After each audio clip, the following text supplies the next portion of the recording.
So today I want to transform you. I want you to nurture yourself. I want you to be nurtured. I want you to be inspired, empowered. I want to find a space of healing for all of us and to liberate us.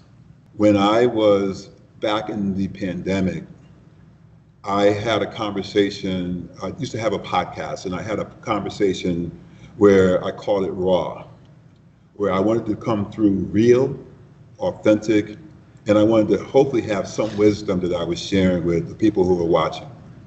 And so it was important that Raw was going to be my message and how I shared who I was as an individual. Because I believe that the only thing necessary for the triumph of evil is for good people to do nothing. I always invite people to come to the table, to be a part of the situation.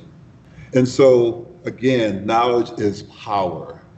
That we see the world through the lenses of multiple individuals so that we kind of understand the world as we all see it.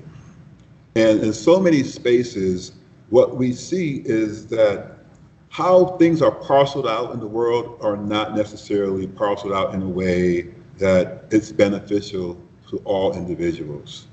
And so for me, I want inclusion. And inclusion to me means a place at the table. It means if I want to be a part of the game, I'm in the game.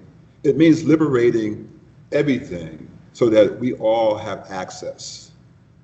And so not just watching the game from whatever type of resources we have at our avail, but that we are actually at the table, at the game, making sure that we are able to play it.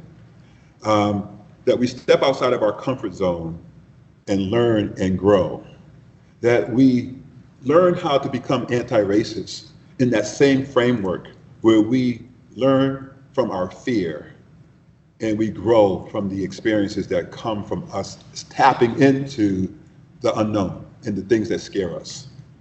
So I want to talk to you today from a narrative therapy type of perspective.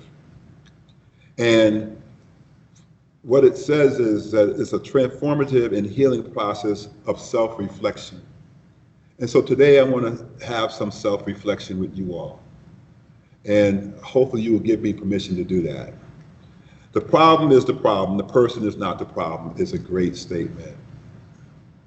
And as counselors, we definitely know that, right? We know that it's not about maybe someone's way of living.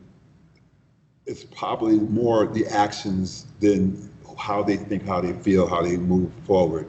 And we need to work in terms of helping them find that space. Context matters, right? How you see the world is from your point of view, as this picture detects with the elephant, that depending on where we are, we see the elephant from a different perspective.